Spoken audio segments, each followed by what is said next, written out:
आदिदेव नमस्तुभ्यं प्रसीद मम भास्कर दिवाकर नमस्तुभ्यं प्रभाकर नमोस्तुते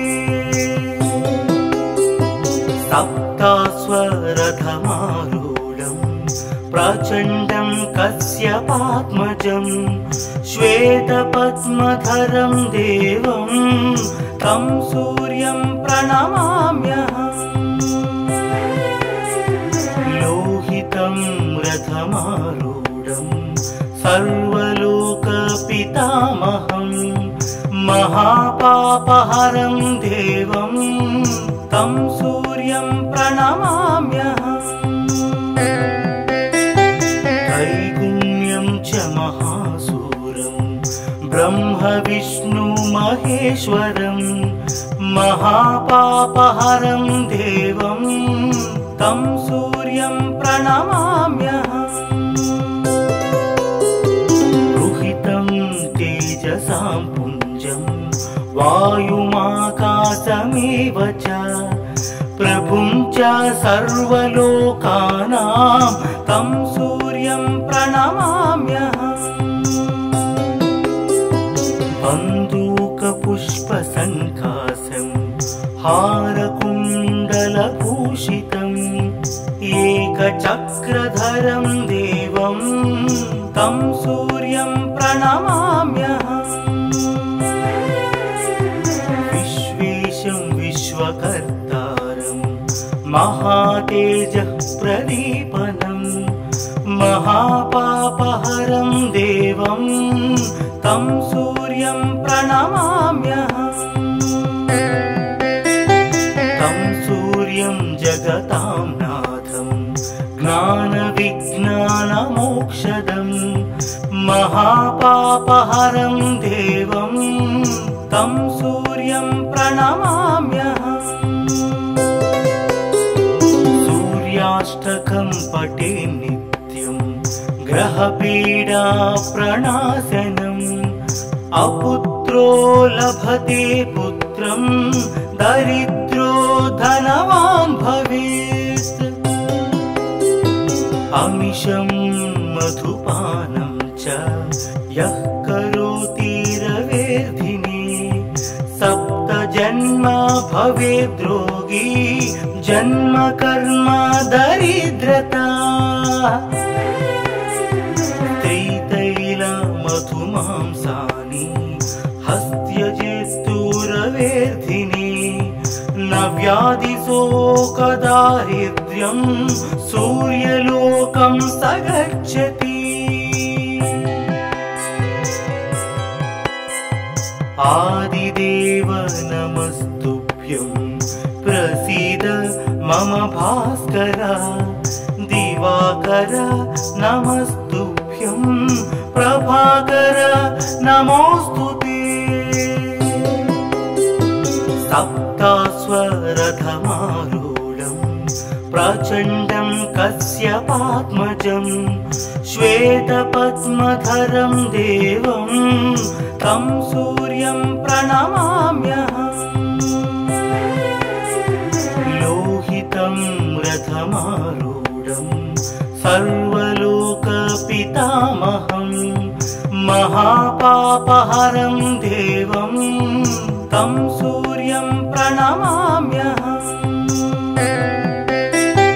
त्रैगुण्यं च महासूरं ब्रह्म विष्णु महेश्वरं महापापहरं देवं तं सूर्यं प्रणमाम्यहम्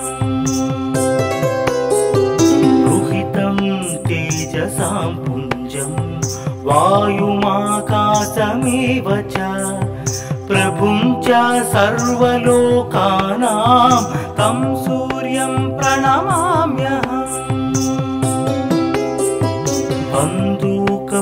बन्दूकपुष्पसङ्कासं हारकुण्डलभूषितम् एकचक्रधरं देवं तं सूर्यं प्रणमाम्यहम् विश्वेशं विश्वकर्तारं महातेजः प्रदीपनम् महापापहरं देवं तं सूर्यं प्रणमाम्यहम्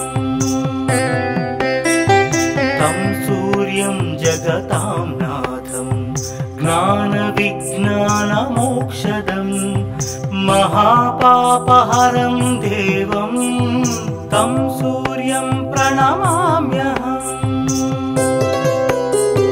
सूर्याष्टकं पठे नित्यं ग्रहपीडा प्रणाशनम् अपुत्रो लभते पुत्रं दरिद्रो धनवान् भवेत् अमिषं मधुपानं च यः करोति रवेर्धिने सप्त जन्म भवेद्रोगी जन्म कर्म दरिद्रता त्रितैल मधुमांसानि हस्त्यजेस्तु रवेर्धिने न व्याधिशोकदारिद्र्यं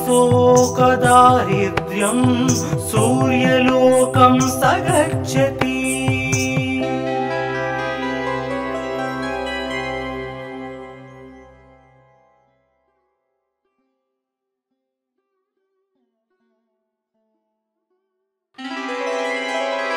आदिदेव नमस्तुभ्यं प्रसीद मम भास्कर दिवाकर नमस्तुभ्यं प्रभाकर नमोस्तुते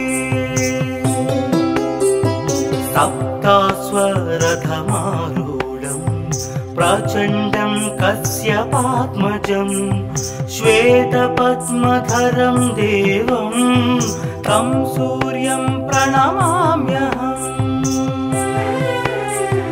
लोहितं रथमारूढं सर्वलोकपितामहं महापापहरं देवं तं सूर्यं प्रणमाम्यहम् त्रैगुण्यं च महासूरं ब्रह्म विष्णु महेश्वरं महापापहरं देवं तं सूर्यं प्रणमाम्यहम्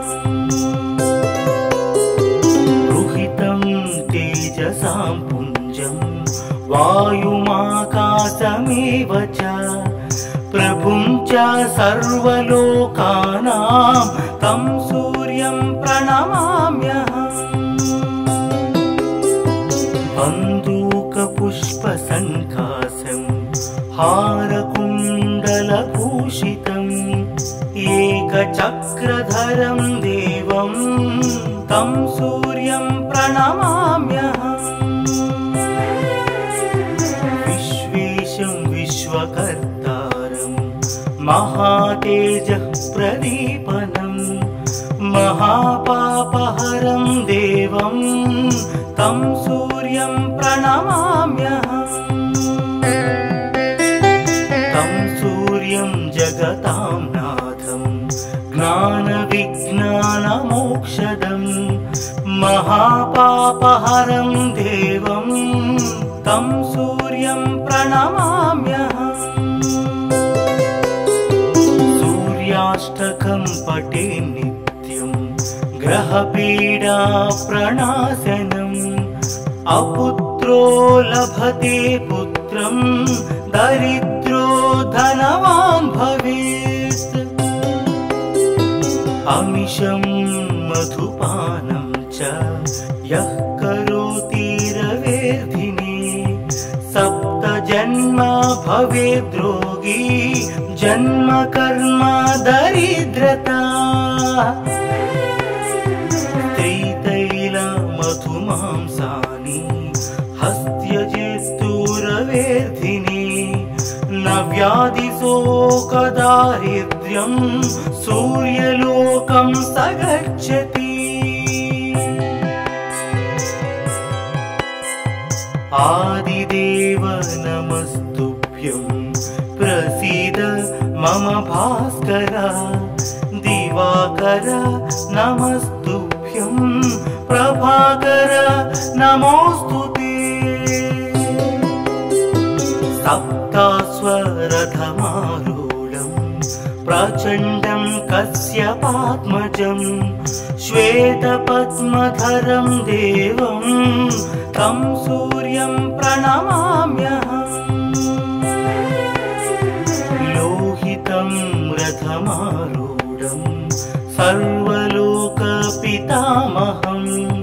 महापापहरं देवं तं सूर्यं प्रणमाम्यहम् त्रैगुण्यं च महासूरं ब्रह्म विष्णु महेश्वरं महापापहरं देवं तं सूर्यं प्रणमाम्यहम् रुहितं तेजसां पुञ्जं वायुमाकाशमेव च प्रभुं च सर्वलोकानां तं सूर्यं प्रणमाम्यहम् बन्दूकपुष्पसङ्कासं हारकुण्डलभूषितम् एकचक्रधरं देवं तं सूर्यं प्रणमाम्यहम् विश्वेशं विश्वकर्तारं महातेजः प्रदीपनं महापापहरं देवं तं सूर्यं प्रणमाम्यहम् तं सूर्यं जगतां नाथं ज्ञानविज्ञानमोक्षदं महापापहरं देवं तं सूर्यं प्रणमाम्यहम् सूर्याष्टकं पठे नित्यं ग्रहपीडा प्रणाशनम् अपुत्रो लभते पुत्रं दरिद्रो धनवान् भवेत् अमिषं मधुपानं च यः करोति रवेर्धिने सप्तजन्म भवेद्रोगी जन्म कर्म दरिद्रता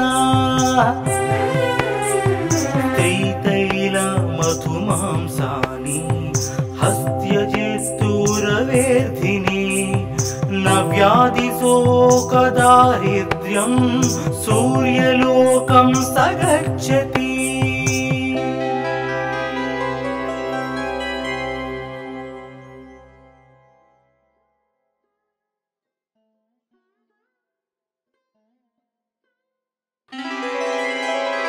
आदिदेव नमस्तुभ्यं प्रसीद मम भास्कर दिवाकर नमस्तुभ्यं प्रभाकर नमोस्तुते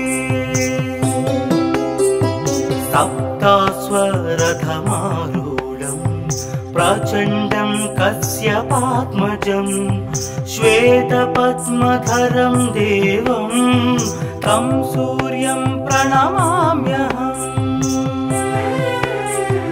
लोहितं रथमारूढं सर्वलोकपितामहं महापापहरं देवं तं सूर्यं प्रणमाम्यहम्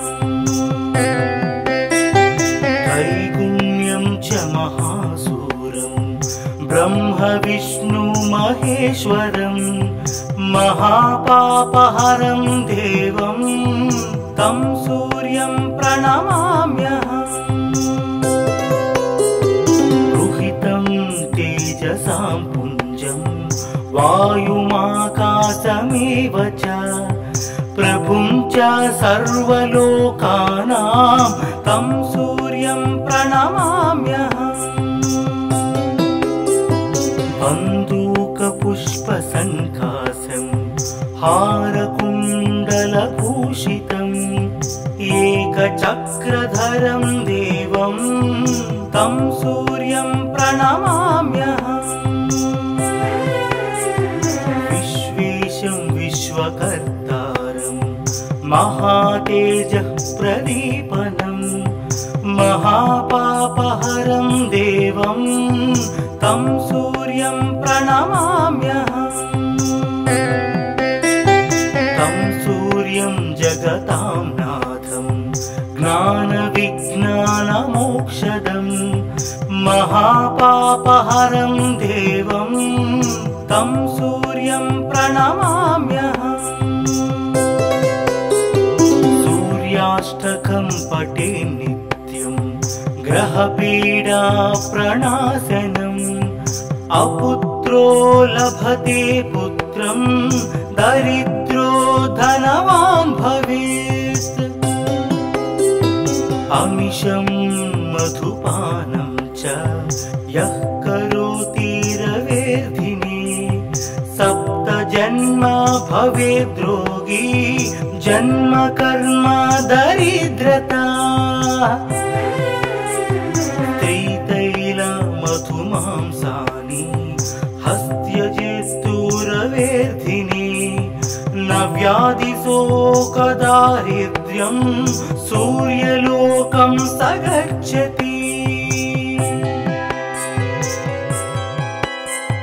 आदिदेव नमस्तुभ्यं प्रसीद मम भास्कर दिवाकर नमस्तुभ्यं प्रभाकर नमोस्तुते सप्तास्वरथमारूढं प्रचण्डं कश्यपात्मजं श्वेतपद्मधरं देवं तं सूर्यं प्रणमाम्यहम् लोहितं रथमारूढं सर्वलोकपितामहं महापापहरं देवं तं सूर्यं प्रणमाम्यहम् त्रैगुण्यं च महासूरं ब्रह्म विष्णु महेश्वरं महापापहरं देवं तं सूर्यं प्रणमाम्यहम् तेजसां पुञ्जं वायुमाकाशमेव च प्रभुं च सर्वलोकानां तं सूर्यं प्रणमाम्यहम् बन्दूकपुष्पसङ्काशं हारकुण्डलभूषितम् एकचक्रधरं देवं तं सूर्यं प्रणमाम्यहम् विश्वेशं विश्वकर्तारं महातेजः प्रदीपनं महापापहरं देवं तं सूर्यं प्रणमाम्यहम् तं सूर्यं जगतां नाथं ज्ञानविज्ञानमोक्षदं महापापहरं देवं तं सूर्यं प्रणमाम्यहम् सूर्याष्टकं पठे नित्यं ग्रहपीडा प्रणाशनम् अपुत्रो लभते पुत्रं दरिद्रो धनवान् भवेत्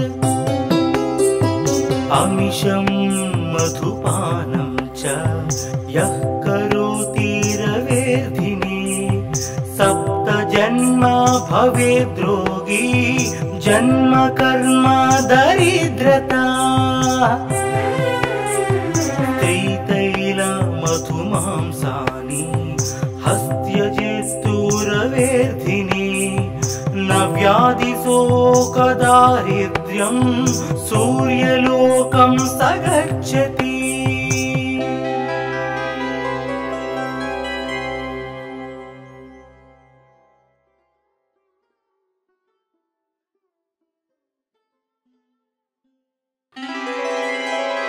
आदिदेव नमस्तुभ्यं प्रसीद मम भास्कर दिवाकर नमस्तुभ्यं प्रभाकर नमोऽस्तुते सप्तास्वरथमारूढं प्रचण्डं कश्यपात्मजं श्वेतपद्मधरं देवं तं सूर्यं प्रणमाम्यहम् लोहितं रथमारूढं सर्वलोकपितामहं महापापहरं देवं तं सूर्यं प्रणमाम्यहम् त्रैगुण्यं च महासूरं ब्रह्मविष्णुमहेश्वरं महापापहरं देवं तं सूर्यं प्रणमाम्यहम् रुहितं तेजसां पुञ्जं वायुमाकाशमेव च प्रभुं च सर्वलोकानां तं सूर्यं प्रणमाम्यहम्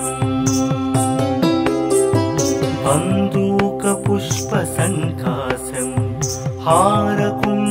हारकुण्डलभूषितम् एकचक्रधरं देवं तं सूर्यं प्रणमाम्यहम्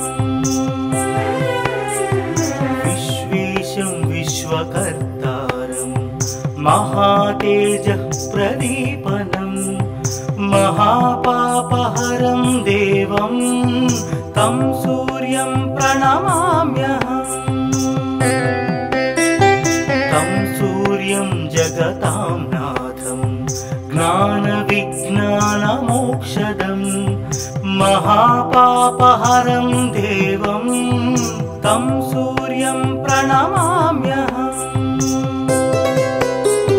सूर्याष्टकं पठे नित्यं ग्रहपीडा प्रणाशनम् अपुत्रो लभते पुत्रं दरिद्रो धनवान् भवेत् अमिषं मधुपानं च यः करोति रवेर्धिने सप्तजन्म भवेद्रोगी जन्म कर्म दरिद्रता त्रितैलमधुमांसानि हस्त्यजेस्तुरवेर्धिने न व्याधिशोकदारिद्र्यं सूर्यलोकं स गच्छति आदिदेव नमस्तुभ्यं प्रसीद मम भास्कर दिवाकर नमस्तुभ्यं प्रभाकर नमोऽस्तुते सप्तास्वरथमारूढं प्रचण्डं कश्यपात्मजं श्वेतपद्मधरं देवं तं सूर्यं प्रणमाम्यहम् लोहितं रथमारूढं सर्वलोकपितामहं महापापहरं देवं तं सूर्यं प्रणमाम्यहम् त्रैगुण्यं च महासूरं ब्रह्मविष्णुमहेश्वरं महापापहरं देवं तं सूर्यं प्रणमाम्यहम् रुहितं तेजसां पुञ्जं वायुमाकाशमेव च प्रभुं च सर्वलोकानां तं सूर्यं प्रणमाम्यहम् बन्दूकपुष्पसङ्कासं हारकुण्डलभूषितम् एकचक्रधरं देवं तं सूर्यं प्रणमाम्यहम् विश्वेशं विश्वकर्तारं महातेजः प्रदीपनं महापापहरं देवं तं सूर्यं प्रणमाम्यहम् जगतां नाथं ज्ञानविज्ञानमोक्षदं महापापहरं देवं तं सूर्यं प्रणमाम्यहम्। सूर्याष्टकं पठे नित्यं ग्रहपीडा प्रणाशनम् अपुत्रो लभते पुत्रं दरिद्रो धनवान् भवेत्। अमिषं मधुपानं च यः करोति रवेर्धिने सप्तजन्म भवेद्रोगी जन्म कर्म दरिद्रता। मधुमांसानि हस्त्यजेस्तुरवेर्धिने न व्याधिशोकदारिद्र्यं सूर्यलोकं स गच्छति।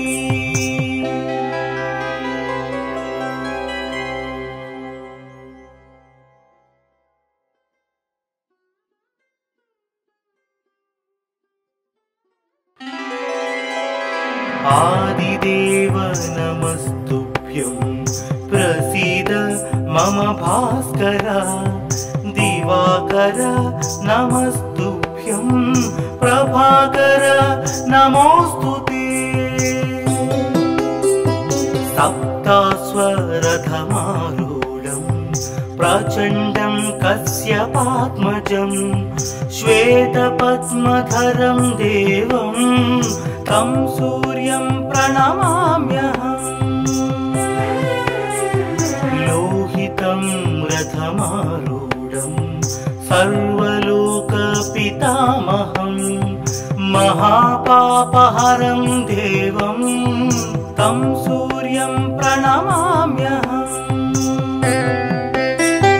त्रैगुण्यं च महासूरं ब्रह्म विष्णु महेश्वरं महापापहरं देवं तं सूर्यं प्रणमाम्यहम्। रुहितं तेजसां पुञ्जं वायुमाकाशमेव च प्रभुं च सर्वलोकानां तं सूर्यं प्रणमाम्यहम्। बन्दूकपुष्पसङ्काशं हारकुण्डलभूषितम् एकचक्रधरं देवं तं सूर्यं प्रणमाम्यहम्। विश्वेशं विश्वकर्तारं महातेजः प्रदीपनं महापापहरं देवं तं सूर्यं प्रणमाम्यहम्।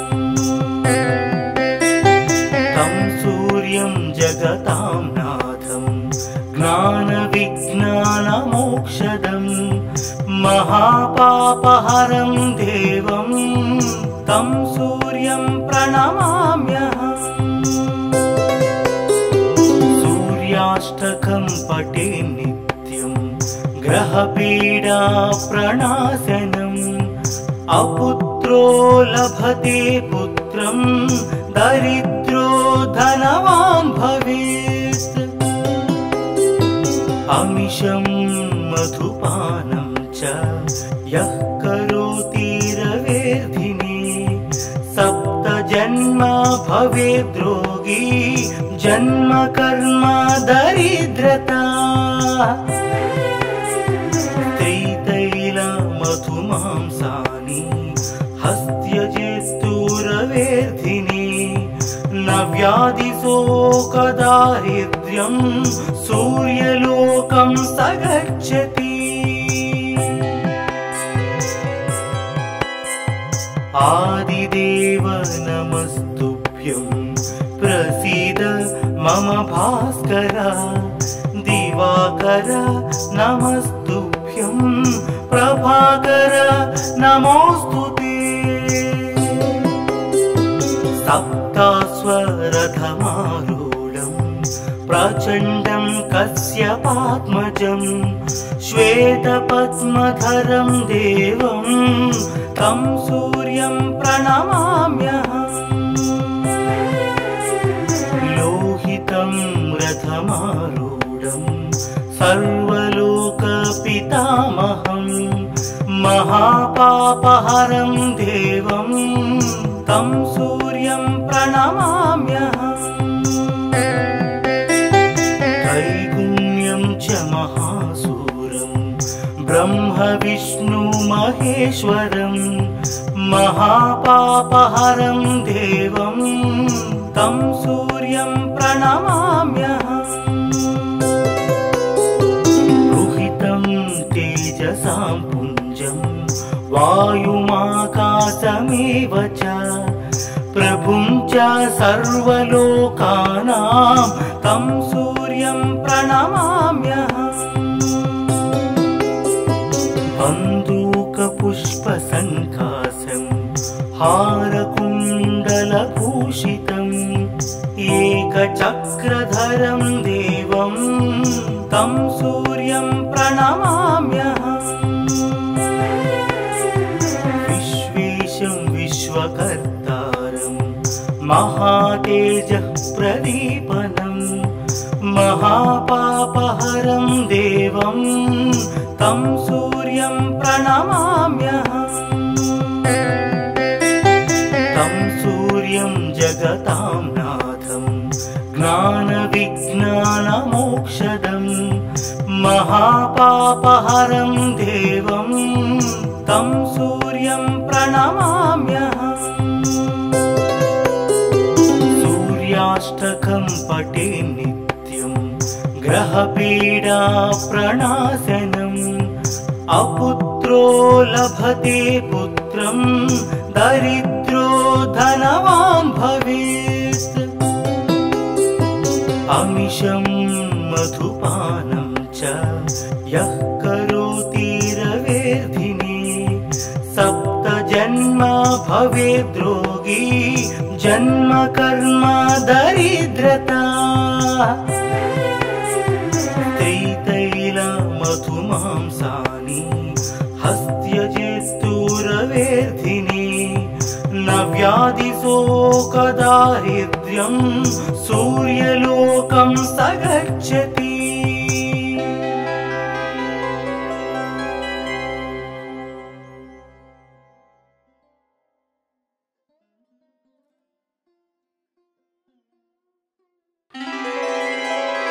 आदिदेव नमस्तुभ्यं प्रसीद मम भास्कर। दिवाकर नमस्तुभ्यं प्रभाकर नमोऽस्तुते।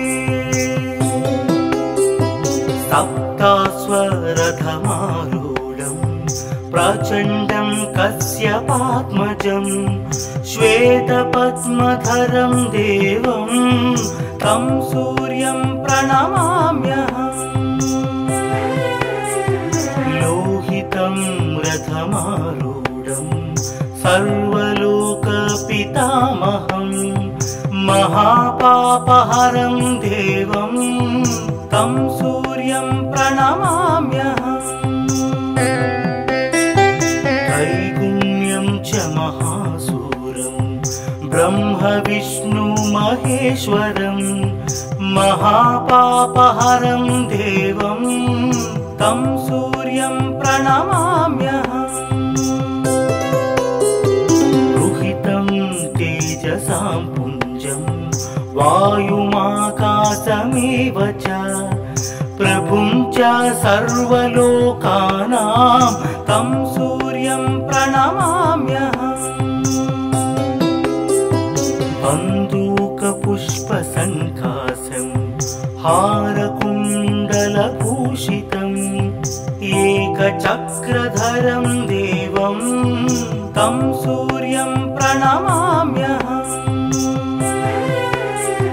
विश्वेशं विश्वकर्तारं महातेजः प्रदीपनं महापापहरं देवं तं सूर्यं प्रणमाम्यहम्।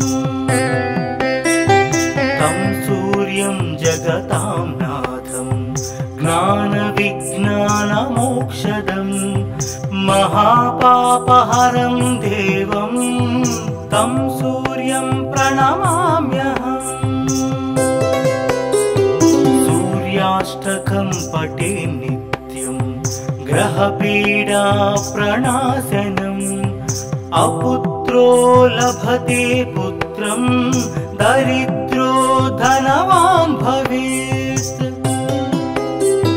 अमिषं मधुपानं च यः करोति रवेर्धिने 7 जन्म भवेद्रोगी जन्म कर्म दरिद्रता। मधुमांसानि हस्त्यजेस्तु रवेर्धिने न व्याधिशोकदारिद्र्यं सूर्यलोकं स गच्छति। आदिदेव नमस्तुभ्यं प्रसीद मम भास्कर। दिवाकर नमस्तुभ्यं प्रभाकर नमोस्तुते। सप्तास्वरथमारूढं प्रचण्डं कश्यपात्मजं श्वेतपद्मधरं देवं तं सूर्यं प्रणमाम्यहम्। लोहितं रथमारूढं सर्वलोकपितामहं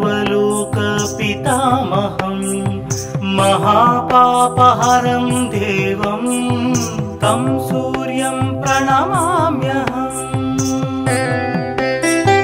त्रैगुण्यं च महासूरं ब्रह्म विष्णु महेश्वरं महापापहरं देवं तं सूर्यं प्रणमाम्यहम्। तेजसां पुञ्जं वायुमाकाशमेव च प्रभुं च सर्वलोकानां तं सूर्यं प्रणमाम्यहम्। बन्दूकपुष्पसङ्काशं हारकुण्डलभूषितम् एकचक्रधरं देवं तं सूर्यं प्रणमाम्यहम्। विश्वेशं विश्वकर्तारं महातेजः प्रदीपनं महापापहरं देवं तं सूर्यं प्रणमाम्यहम्। तं सूर्यं जगतां नाथं ज्ञानविज्ञानमोक्षदम् महापापहरं देवं तं सूर्यं प्रणमाम्यहम्। सूर्याष्टकं पठे नित्यं ग्रहपीडा प्रणाशनम् अपुत्रो लभते पुत्रं दरिद्रो धनवान् भवेत्। अमिषं मधुपानं च यः करोति रवेर्धिने 7 जन्म भवेद्रोगी जन्म कर्म दरिद्रता। मधुमांसानि हस्त्यजेस्तु रवेर्धिने न व्याधिशोकदारिद्र्यं सूर्यलोकं स गच्छति।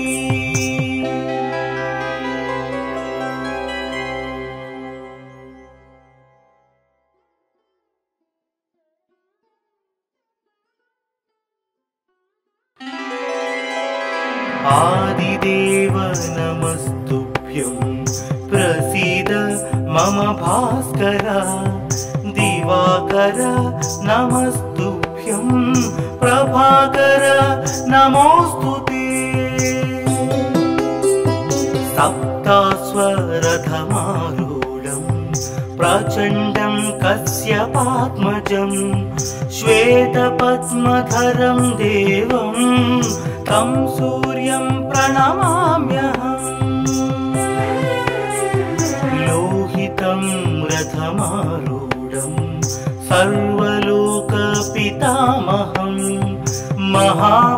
पापहरं देवं तं सूर्यं प्रणमाम्यहम् त्रैगुण्यं च महासूरं ब्रह्म विष्णु महेश्वरं महापापहरं देवं तं सूर्यं प्रणमाम्यहम् रुहितं तेजसां पुञ्जं वायुमाकाशमेव च प्रभुं च सर्वलोकानां तं सूर्यं प्रणमाम्यहम् बन्दूकपुष्पसङ्कासं हारकुण्डलभूषितम् एकचक्रधरं देवं तं सूर्यं प्रणमाम्यहम् विश्वेशं विश्वकर्तारं महातेजः प्रदीपनं महापापहरं देवं तं सूर्यं प्रणमाम्यहम् तं सूर्यं जगतां नाथं ज्ञानविज्ञानमोक्षदं महापापहरं देवं तं सूर्यं प्रणमाम्यहम् सूर्याष्टकं पठे नित्यं ग्रहपीडा प्रणाशनम् अपुत्रो लभते पुत्रं दरिद्रो धनवान् भवेत् अमिषं मधुपानं च यः करोति रवेर्धिने सप्तजन्म भवेद्रोगी जन्म कर्म दरिद्रता त्रितैलमधुमांसानि हस्त्यजेस्तुरवेर्धिने न व्याधिशोकदारिद्र्यं सूर्यलोकं स गच्छति आदिदेव नमस्तुभ्यं प्रसीद मम भास्कर दिवाकर नमस्तुभ्यं प्रभाकर नमोस्तुते सप्तास्वरथमारूढं प्रचण्डं कश्यपात्मजं श्वेतपद्मधरं देवं तं सूर्यं प्रणमाम्यहम् लोहितं रथमारूढं सर्वलोकपितामहं महापापहरं देवं तं सूर्यं प्रणमाम्यहम्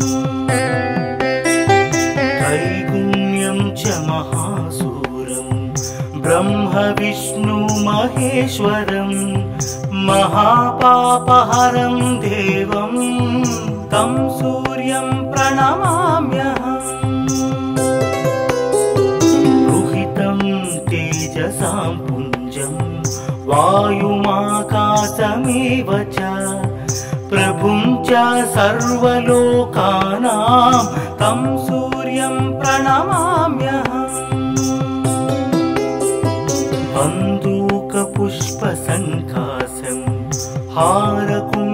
हारकुण्डलभूषितम् एकचक्रधरं देवं तं सूर्यं प्रणमाम्यहम् विश्वेशं विश्वकर्तारं महातेजः प्रदीपनं महापापहरं देवं तं सूर्यं प्रणमाम्यहम् तं सूर्यं जगतां नाथं ज्ञानविज्ञानमोक्षदं महापापहरं देवं तं सूर्यं प्रणमाम्यहम् सूर्याष्टकं पठे नित्यं ग्रहपीडा प्रणाशनम् अपुत्रो लभते पुत्रं दरिद्रो धनवान् भवेत्। अमिषं मधुपानं च यः करोति रवेर्धिने, सप्त जन्म भवेद्रोगी जन्म कर्म दरिद्रता।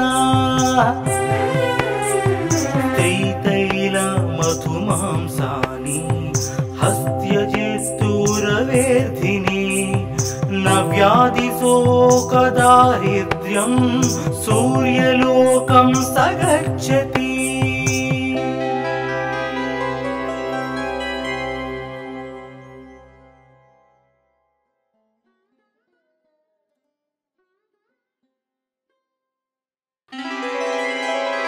आदिदेव नमस्तुभ्यं प्रसीद मम भास्कर, दिवाकर नमस्तुभ्यं प्रभाकर नमोस्तुते। सप्तास्वरथमारूढं प्रचण्डं कश्यपात्मजं, श्वेतपद्मधरं देवं तं सूर्यं प्रणमाम्यहम्। लोहितं रथमारूढं सर्वलोकपितामहं, महापापहरं देवं तं सूर्यं प्रणमाम्यहम्। त्रैगुण्यं च महासूरं ब्रह्म विष्णु महेश्वरं, महापापहरं देवं तं सूर्यं प्रणमाम्यहम्। रुहितं तेजसां पुञ्जं वायुमाकाशमेव च, प्रभुं च सर्वलोकानां तं सूर्यं प्रणमाम्यहम्। बन्दूकपुष्पसङ्काशं हारकुण्डलभूषितम्, एकचक्रधरं देवं तं सूर्यं प्रणमाम्यहम्।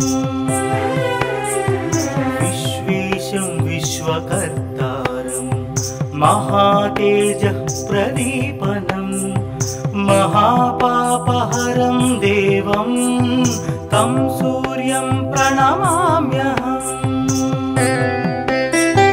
तं सूर्यं जगतां नाथं ज्ञानविज्ञानमोक्षदं, महापापहरं देवं तं सूर्यं प्रणमाम्यहम्। सूर्याष्टकं पठे नित्यं ग्रहपीडा प्रणाशनम्, अपुत्रो लभते पुत्रं दरिद्रो धनवान् भवेत्। अमिषं मधुपानं च यः करोति रवेर्धिने, सप्त जन्म भवेद्रोगी जन्म कर्म दरिद्रता। त्रितैल मधुमांसानि हस्त्यजेस्तु रवेर्धिने, न व्याधिशोकदारिद्र्यं सूर्यलोकं स गच्छति। आदिदेव नमस्तुभ्यं प्रसीद मम भास्कर, दिवाकर नमस्तुभ्यं प्रभाकर नमोस्तुते। सप्तास्वरथमारूढं प्रचण्डं कश्यपात्मजं, श्वेतपद्मधरं देवं तं सूर्यं प्रणमाम्यहम्। लोहितं रथमारूढं सर्वलोकपितामहं, महापापहरं देवं तं सूर्यं प्रणमाम्यहम्। त्रैगुण्यं च महासूरं ब्रह्म विष्णु महेश्वरं महापापहरं देवं तं सूर्यं प्रणमाम्यहम्। रुहितं तेजसां पुञ्जं वायुमाकाशमेव च प्रभुं च सर्वलोकानां तं सूर्यं प्रणमाम्यहम्। बन्दूकपुष्पसङ्काशं हारकुण्डलभूषितम् एकचक्रधरं देवं तं सूर्यं प्रणमाम्यहम्। विश्वेशं विश्वकर्तारं महातेजः प्रदीपनं महापापहरं देवं तं सूर्यं प्रणमाम्यहम्। तं सूर्यं जगतां नाथं ज्ञानविज्ञानमोक्षदं महापापहरं देवं तं सूर्यं प्रणमाम्यहम्। सूर्याष्टकं पठे नित्यं ग्रहपीडा प्रणाशनम् अपुत्रो लभते पुत्रं दरिद्रो धनवान् भवेत्। अमिषं मधुपानं च यः करोति रवेर्धिने सप्तजन्म भवेद्रोगी जन्म कर्म दरिद्रता। मधुमांसानि हस्त्यजेस्तुरवेर्धिने न व्याधिशोकदारिद्र्यं सूर्यलोकं स गच्छति।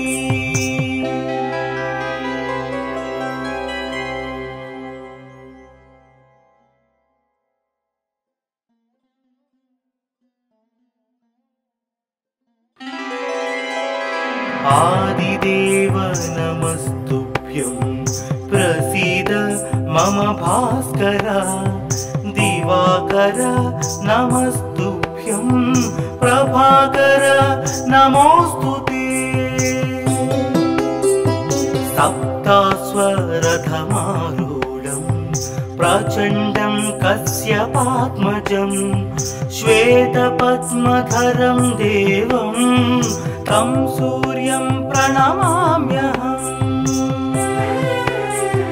लोहितं रथमारूढं सर्वलोकपितामहं महापापहरं देवं तं सूर्यं प्रणमाम्यहम्। त्रैगुण्यं च महासूरं ब्रह्म विष्णु महेश्वरं महापापहरं देवं तं सूर्यं प्रणमाम्यहम्। रुहितं तेजसां पुञ्जं वायुमाकाशमेव च प्रभुं च सर्वलोकानां तं सूर्यं प्रणमाम्यहम्। बन्दूकपुष्पसङ्काशं हारकुण्डलभूषितम् एकचक्रधरं देवं तं सूर्यं प्रणमाम्यहम्। विश्वेशं विश्वकर्तारं महातेजः प्रदीपनं महापापहरं देवं तं सूर्यं प्रणमाम्यहम्। तं सूर्यं जगतां नाथं ज्ञानविज्ञानमोक्षदं महापापहरं देवं तं सूर्यं प्रणमाम्यहम्। सूर्याष्टकं पठे नित्यं ग्रहपीडा प्रणाशनम् अपुत्रो लभते पुत्रं दरिद्रो धनवान् भवेत्। अमिषं मधुपानं च यः करोति रवेर्धिने सप्तजन्मा भवेद्रोगी जन्म कर्म दरिद्रता मधुमांसानि हस्त्यजेस्तु रवेर्धिने न व्याधिशोकदारिद्र्यं सूर्यलोकं स गच्छति आदिदेव नमस्तुभ्यं प्रसीद मम भास्कर दिवाकर नमस्तुभ्यं प्रभाकर नमोस्तुते सप्तास्वरथमारूढं प्रचण्डं कश्यपात्मजं श्वेतपद्मधरं देवं तं सूर्यं प्रणमाम्यहम् लोहितं रथमारूढं सर्वलोकपितामहं महापापहरं देवं तं सूर्यं प्रणमाम्यहम् त्रैगुण्यं च महासूरं ब्रह्म विष्णु महेश्वरं महापापहरं देवं तं सूर्यं प्रणमाम्यहम् तेजसां पुञ्जं वायुमाकाशमेव च प्रभुं च सर्वलोकानां तं सूर्यं प्रणमाम्यहम् बन्दूकपुष्पसङ्काशं हारकुण्डलभूषितम् एकचक्रधरं देवं तं सूर्यं प्रणमाम्यहम् विश्वेशं विश्वकर्तारं महातेजः प्रदीपनं महापापहरं देवं तं सूर्यं प्रणमाम्यहम् तं सूर्यं जगतां नाथं ज्ञानविज्ञानमोक्षदं महापापहरं देवं तं सूर्यं प्रणमाम्यहम् सूर्याष्टकं पठे नित्यं ग्रहपीडा प्रणाशनम् अपुत्रो लभते पुत्रं दरिद्रो धनवान् भवेत् अमिषं मधुपानं च यः करोति रवेर्धिने सप्तजन्मा भवेद्रोगी जन्म कर्म दरिद्रता मधुमांसानि हस्त्यजेस्तु रवेर्धिने न व्याधिशोकदारिद्र्यं सूर्यलोकं स गच्छति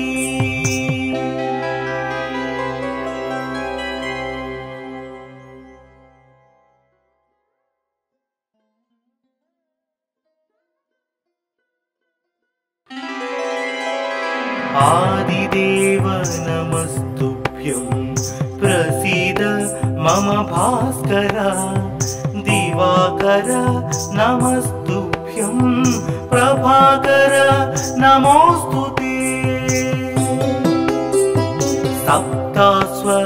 सप्तास्वरथमारूढं प्रचण्डं कश्यपात्मजं श्वेतपद्मधरं देवं तं सूर्यं प्रणमाम्यहम् लोहितं रथमारूढं सर्वलोकपितामहं महापापहरं देवं तं सूर्यं प्रणमाम्यहम् त्रैगुण्यं च महासूरं ब्रह्म विष्णु महेश्वरं महापापहरं देवं तं सूर्यं प्रणमाम्यहम् रुहितं तेजसां पुञ्जं वायुमाकाशमेव च प्रभुं च सर्वलोकानां तं सूर्यं प्रणमाम्यहम् बन्दूकपुष्पसङ्कासं हारकुण्डलभूषितम् एकचक्रधरं देवं तं सूर्यं प्रणमाम्यहम् विश्वेशं विश्वकर्तारं महातेजः प्रदीपनं महापापहरं देवं तं सूर्यं प्रणमाम्यहम् तं सूर्यं जगतां नाथं ज्ञानविज्ञानमोक्षदं महापापहरं देवं तं सूर्यं प्रणमाम्यहम् सूर्याष्टकं पठे नित्यं ग्रहपीडा प्रणाशनम् अपुत्रो लभते पुत्रं दरिद्रो धनवान् भवेत् अमिषं मधुपानं च यः करोति रवेर्धिने सप्तजन्म भवेद्रोगी जन्म कर्म दरिद्रता त्रितैलमधुमांसानि हस्त्यजेस्तुरवेर्धिने न व्याधिशोकदारिद्र्यं सूर्यलोकं स गच्छति आदिदेव नमस्तुभ्यं प्रसीद मम भास्कर दिवाकर नमस्तुभ्यं प्रभाकर नमोस्तुते सप्तास्वरथमारूढं प्रचण्डं कश्यपात्मजं श्वेतपद्मधरं देवं तं सूर्यं प्रणमाम्यहम् लोहितं रथमारूढं सर्वलोकपितामहं महापापहरं देवं तं सूर्यं प्रणमाम्यहम् त्रैगुण्यं च महासूरं ब्रह्म विष्णु महेश्वरं महापापहरं देवं तं सूर्यं प्रणमाम्यहम् रुहितं तेजसां पुञ्जं वायुमाकाशमेव च प्रभुं च सर्वलोकानां तं सूर्यं प्रणमाम्यहम् बन्दूकपुष्पसङ्कासं हारकुण्डलभूषितम् एकचक्रधरं देवं तं सूर्यं प्रणमाम्यहम् विश्वेशं विश्वकर्तारं महातेजः प्रदीपनं महापापहरं देवं तं सूर्यं प्रणमाम्यहम् तं सूर्यं जगतां नाथं ज्ञानविज्ञानमोक्षदं महापापहरं देवं तं सूर्यं प्रणमाम्यहम् सूर्याष्टकं पठे नित्यं ग्रहपीडा प्रणाशनम् अपुत्रो लभते पुत्रं दरिद्रो धनवान् भवेत्